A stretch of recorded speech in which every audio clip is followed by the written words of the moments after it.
All right, y'all. Let's talk voter shaming because y'all getting out of hand. Today, I want to talk about 3 reasons why voter shaming doesn't fucking work. Number one, got my list. Number one, you're not making a positive case for the candidates that you're talking about. So we all know, especially as black folk, shout out to my black therapists out there. Anyways, we all know that this election's coming up. It's gonna get real, and that we need to participate in this election. But there are a lot of people within our community who are not very happy with the choices that we are left with.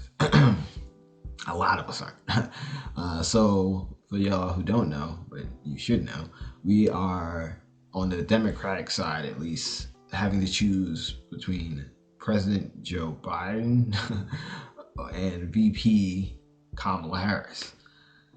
The other side, we already know about. That's why we're concentrating on this side. Not a lot of people are going to that side. There are some, but we already know what's going on. So, just in case anybody thinks that I'm some type of Trump supporter from the beginning of this video, I'm not even considering it. So, but I do want to get into this whole shaming piece. And my number one reason, you're not making a positive case. I understand that it's hard to make a positive case with old Joe, literally very old, like signs of dementia old. Like, why are we ignoring this? Anyways, besides the point, yet still kind of the point.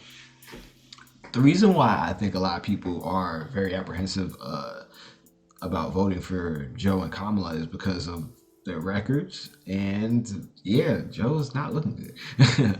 Kamala also has some spotty records when it comes to certain issues that a lot of us find very important. When it comes to certain things, when it comes to criminal justice, certain parts of her record are off. I'll let you do your research. That's not what this video is about, technically. And also when it comes to her ties to Wall Street and other tech companies who aren't necessarily following the laws, paying their taxes. So again, it would seem like the policies are going to be more of the same, and more of the same kind of got Trump. So that's why a lot of people are kind of apprehensive about this. They were looking for some leadership that met the moment, the scope of the moment, the severity of what's going on in this country. It seems like we're going back to moderation during a pandemic. I mean, come on, y'all. They don't even support universal health care during a pandemic. What? So that's why a lot of people are a little bit frustrated. And you're not making a positive case. You need to go in to the conversation. If you want to convince people to vote for Joe Biden or Kamala Harris, making a positive case. They have positive records. There are some positive things that you can say about them. I'm not going to go off and say all those things on this video, because again, that's not what it's about.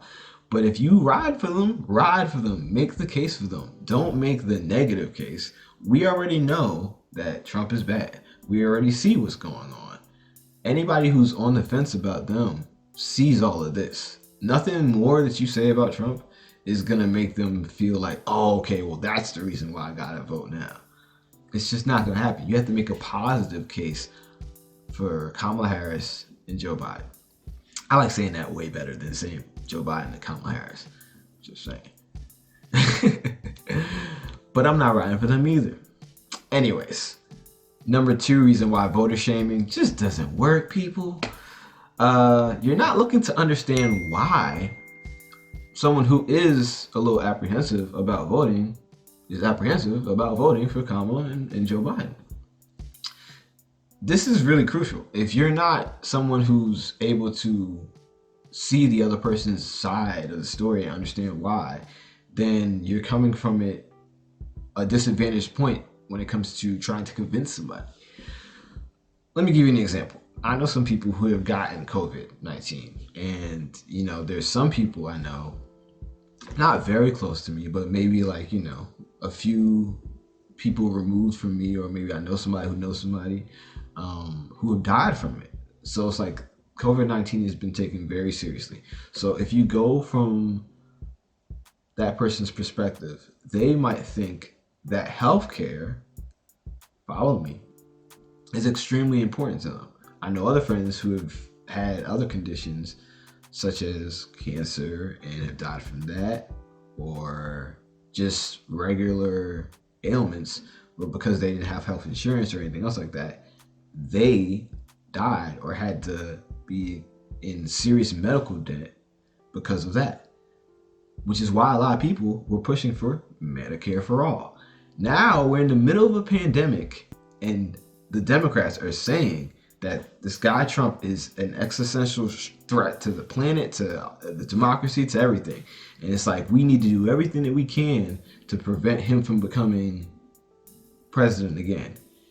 If that is the case, why are they not in favor of policies that are so popular that would get people out to vote?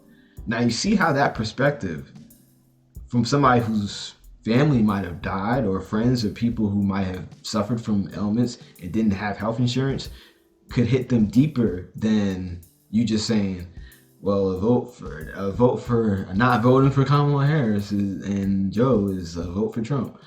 It's deeper than that for that person. They might have lost somebody because of the lack of courage that these politicians have to go against insurance companies. Every other country in the world, modern country in the world, has universal health care, and they've been able to handle the pandemic without people going to massive debt, or without having to ration or do any of the other stuff, and not be prepared and have all the proper care of masks and do testing again for free, rather than in this country where we don't have that stuff. So the fact that someone on the Democratic ticket isn't pushing for this during a pandemic might piss them off, because they know that you should be doing that. And if you really say that this is so bad of a guy, why wouldn't you fight for that person's vote? Now, from that perspective, I think you can understand why somebody would be apprehensive about voting for somebody who could be pushing for a policy that would help everybody in the country and is a layup. It's not like every other country isn't doing it. So again, trying to understand the person's perspective and why they think the way that they think and might hold a different view is crucial to you trying to convince them. If you don't know all that about the person who lost their family, again, this is just an example. I know some people, but again, it wasn't close to me like that. Luckily, hopefully I don't have any other family members or friends who do suffer from the COVID, the Rona, as we calling out here in the streets. Man, it's been forever. Whew, this lockdown. But yes, you got to try to understand the people that you're going to convince. And that brings me to my last point. Number 3 reason why voter shaming does not work is because y'all coming in hot as fuck. Like, y'all just coming in here blazing. Y'all are coming in saying some of the most foul things I've said. Like, if you don't vote for Kamala, then da da da da da. Y'all just be going off. And it's like, if you're coming in from that perspective, there's almost no way you're going to convince anybody. I'm sorry, you're just not.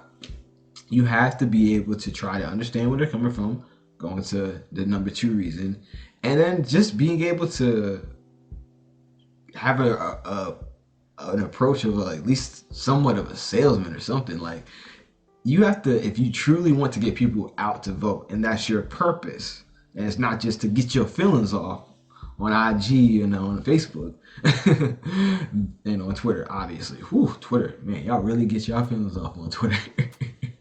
But if your real reason and want and desire to put energy out there is to actually get people in our community to vote for Kamala Harris and Joe Biden, then you would want to come at it in a way where you're not automatically insulting and by berating the people that potentially could be on your side.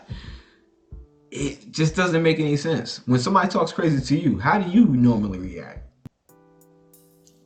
Just think about it. All right. All right, so that was my 3 reasons why voter shaming doesn't work. I could probably go over some more, but that's it for this video. I hope you enjoyed. I hope you learned something about actually trying to convince people or have a dialogue with somebody that you disagree with politically. It doesn't have to be all rah-rah. We're all black. We're all within this community. We all need each other, and we all need each other's perspectives to grow and better understand each other. That is what I will leave you with. So please, if you're trying or you're on like Team Kamala, you know, and you the K-Hob hell hard, you with the AKs, I know. But if you with them, you gotta switch up your approach if you want to be effective. And if you're someone like me who honestly is kind of like done with the Democratic Party, and you want to convince other people of why they should be looking to invest in local politics more or look at down ballot stuff like what I'm doing, because that's my concentration, then that's what you should be doing. Make a positive case for what you want, not a negative case against, like, we know. Let's just put it like that. You got to make a positive case and a positive vision. That's the only thing that's going to get people out there. All right, y'all. This has been Onaje Smart from Smart Love. Just giving my opinion on voter shaming and reasons why it just doesn't work. I will catch y'all on the next video. Definitely subscribe to my channel, my YouTube channel. It's new. I do questions about relationships daily on the weekdays. So if you have a question about a relationship and you want to ask me, you can send me an email. You can message me. I'm always trying to do more my Facebook friends questions so that y'all can get more involved within these videos and we can have it back and forth, because I'm not on Facebook that much, but I do like to interact with some of the conversations that are had, such as voter shaming. So let me know what you guys think about the video. Let me know what you think about my opinions, and let's have the conversation keep rolling. I'll see y'all next time. Peace and love.